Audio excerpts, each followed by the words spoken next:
RTI, Lokpal, मानवाधिकार और ऐसे न जाने कितने शब्द, कितने नाम आप लोगों ने कितनी बार सुना होगा, बोल नहीं सकते।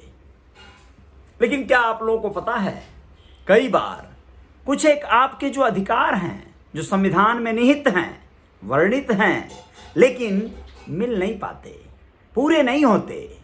नमस्ते, मैं हूं Ajay Sahni, star real reporter news का आपका ये पेज है, आप सभी का स्वागत है। और YouTube channel real reporter news star है, आप सभी का स्वागत है। आप लोगों को बताना चाहेंगे कि आरटीआई का एक ऐसा अधिकार है, राइट है, जो हम सूचना का अधिकार प्राप्त करते हैं नागरिक। सभी लोग ऐसा नहीं करते, लेकिन कुछ आरटीआई कार्यकर्ता बन चुके हैं परमानेंट। वो लोग बिल्कुल विषयों की शोध करते रहते हैं, निकालते रहते हैं, सूचनाएं निकालते रहते हैं, उन्हें सूचनाएं प्राप्त भी होती हैं। लेकिन आप लोगों को आज एक ऐसे खुलासे पे लेकर चलूंगा जहां पर विगत वर्षों में सूचना के इस अधिकार को बहुत ज़्यादा खंड खंड किया गया है। सरकारों के द्वारा, मंत्रालयों के द्वारा, अधिकारियों के द्वारा इसका दुरुपयोग किया गया है। इसका जो एक अधिनियम 8 है, उसका, उस एक्ट का सरासर दुरुपयोग करते हुए सूचना के अधिकार को खंडित किया गया है। कैसे किया गया है, आप लोग जरा गौर फरमाइएगा और समझिएगा इस दंश को, इसमें क्या छुपा हुआ है ये भी समझिएगा। राष्ट्रीय सुरक्षा का हवाला देते हुए केंद्र सरकार की ओर से आरटीआई आवेदन खारिज किए जा रहे हैं। साल 2020-21 के दौरान राष्ट्रीय सुरक्षा का हवाला देते हुए केंद्र सरकार की तरफ से आरटीआई आवेदन खारिज करने में 83% का इजाफा हुआ है। 83%, 83% दोस्तों, खारिज करने के मामले में। क्यों हुआ है ऐसा? यानी कुछ बड़ी बात है, कुछ तो काला है। अगर सूचना का अधिकार देने का कारण सिर्फ ये बता दिया जाए कि भाई ये राष्ट्रीय सुरक्षा का मामला है, तो यहां पर जो है उसे खारिज किया जा सकता है। लेकिन हर विभागों में राष्ट्रीय सुरक्षा वाला मामला नहीं आया है, फिर भी क्यों छुपाया गया है? अब आप लोग और आगे देखिए क्या हुआ है।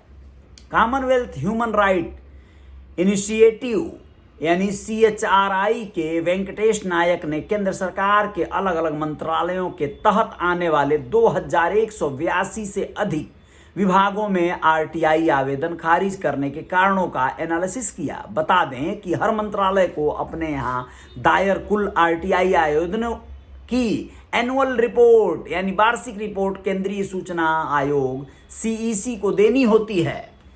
यहाँ पर कई एक नियम कायदे बनाए गए हैं। एक बात और बता देना चाहता हूँ, आप लोगों को पता है मनीष सिसोदिया या अरविंद केजरीवाल, जो दिल्ली के अभी वर्तमान में सरकार को संचालित कर रहे हैं लोग, कद्दावर नेता, बरसों बरस तक उन लोगों ने आरटीआई के सूचना के अधिकार पर कार्य किया है। और आप लोगों को बताना बहुत ज़रूरी है, जिन लोगों को ये लगता है कि ये 6 महीने की पैदावार हैं लोग, 6 महीनों 1 साल के कर्तव्य से ये लोग दिल्ली की सरकार पा गए, ऐसा नहीं हुआ है।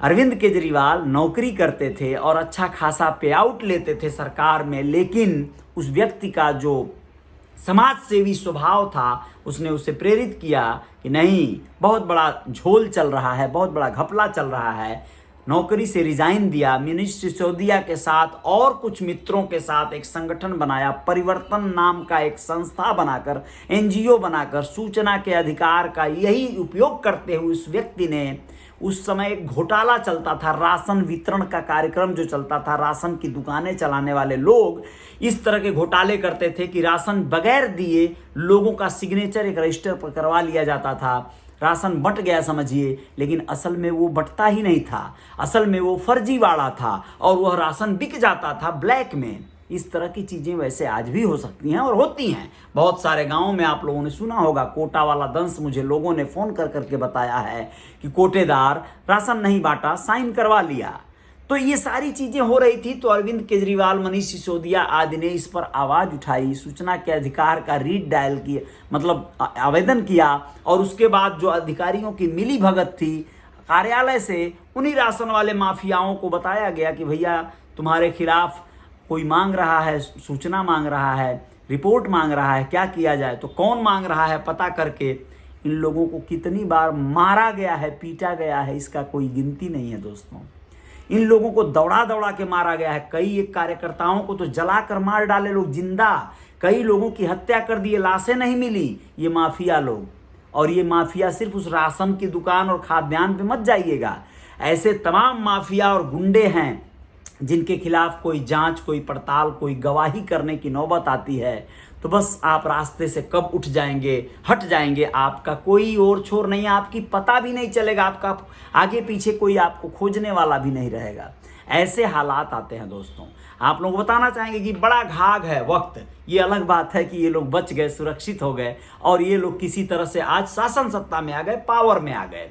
पावर से हटने के बाद क्या होगा वो बात की बात है, लेकिन उस समय नहीं होता है कि जाको राखे साइयां मार सके ना कोई। इन्हीं के साथ के लोग मार दिए गए, कई एक लोग, बात खत्म हो गई। जो भी हो, लेकिन चलिए आप लोग बताएं कि इस एनुअल रिपोर्ट का एनालिसिस करने पर पता चलता है कि 2020-19 में केंद्र सरकार के मंत्रालयों और विभागों में कुल 1,29,00,000 RTI आवेदन दायर किए गए थे। ये आवेदन फाइनेंशियल ईयर की तुलना में 2.48% कम थे। आप लोगों को बताएं कि 1,33,00,000 RTI आवेदन प्राप्त हुए। CEC के मुताबिक इन आवेदनों में सबसे अधिक इजाफा हेल्थ और स्टील मिनिस्ट्री में हुआ। यहां खारिज किए गए 53,537 में से 1,024 आवेदन राष्ट्रीय सुरक्षा के आधार पर थे। यानी ये बताया गया कि राष्ट्रीय सुरक्षा का मसला देकर इसे खारिज कर दिया जाए। आवेदन राष्ट्रीय सुरक्षा के आधार पर थे, जबकि पिछले साल इस आधार पर 537 आवेदन ही खारिज किए गए थे। अब आप लोग सोचिए कि इतना बड़ा इजाफा कैसे हो गया। यह कहीं ना कहीं एक बहुत बड़ा षड्यंत्र था कि राष्ट्रीय सुरक्षा का हवाला देकर आवेदनों को खारिज कर दिया जाए, सूचना देने की नौबत न लाई जाए। और इसमें शामिल हैं वो सारे अधिकारी जो इस तरह के घपले कर दिए रहते हैं, जिनको नहीं बताना है कि भैया इसमें क्या क्या सच्चाई है। नायक ने बताया कि कुल रिजेक्शन रेट घटा है, लेकिन सरकार ने आवेदन खारिज करने के लिए RTI अधिनियम की धारा 8 का जमकर दुरुपयोग किया है। इसके तहत राष्ट्रीय सुरक्षा को प्रभावित करने वाली जानकारी देने को लेकर छूट दे दी गई है। यहां तक कि उपभोक्ता मामलों के मंत्रालय ने राष्ट्रीय सुरक्षा के नाम पर महामारी वर्ष में 401 आवेदन खारिज किए। श्रम और रोजगार मंत्रालय ने RTI आवेदनों को खारिज करने के लिए खुफिया और सुरक्षा एजेंसियों के बारे में जानकारी मांगने से जुड़े एक अन्य प्रावधान का इस्तेमाल किया। मंत्रालय में दायर कोई सुरक्षा या खुफिया एजेंसी नहीं आने के बावजूद ऐसा किया गया। सोचिए, उस मंत्रालय में कोई खुफिया एजेंसी या सुरक्षा एजेंसी नहीं आती थी, फिर भी बोला गया हमारी एजेंसी और सुरक्षा का मामला है इसलिए इसे खारिज कर दो। यानी हम उस दायरे में आते ही नहीं है, फिर भी हमने उस कानून का लाभ ले लिया। तो ऐसे तमाम चीजें चल रही हैं, आप लोग समझ गए होंगे। मेरा आशा है, उम्मीद है कि इस पूरे विषय को RTI कार्यकर्ता सुभाष अग्रवाल के मुताबिक इस तरह के अधिकांश आवेदन सरकारी अधिकारियों के खिलाफ सेवा और जांच के बारे में जानकारी से जुड़े होते हैं। RTI एक्ट के अनुसार एक बार आवेदन खारिज होने के बाद आवेदक प्रथम अपीली अधिकारी के पास अपील दायर कर सकता है। ये अधिकारी मंत्रालय या विभाग में एक वरिष्ठ अधिकारी होता है। यहां से भी समाधान न मिलने पर CEC में दूसरी अपील दायर की जा सकती है। बारी के बारी कोई लासी, यानी कि अगर पूरा का पूरा बाग ही दागदार हो गया हो तो खैर आपको इंसाफ कैसे मिले, लेकिन हिम्मत नहीं हारनी है। हर एक स्टेज पर एक कहीं ना कहीं कोई ऐसा भी शख्स मिल सकता है, कोई ऐसा लॉबी मिल सकती है जो आपको न्याय तक पहुंचा दे, न्याय के मुहाने तक पहुंचा दे। जय जयकार जारी रहेगी। रियल रिपोर्टर न्यूज के पेज पे बने रहने के लिए आप सभी का आभार, अभिनंदन, शुक्रिया। आप लोग अपना ख्याल रखिएगा और अन्याय जहां हो रहा हो उसके खिलाफ कमर कस के उठ न पाएं तो कम से कम थोड़ी सी आवाज़ उठाकर या किसी की आवाज़ को थोड़ा सा संबल देकर, थोड़ा सा सहयोग देकर, शेयर करके उसको बल दिया जा सकता है। बहुत बहुत शुक्रिया। जय हिंद, जय भारत।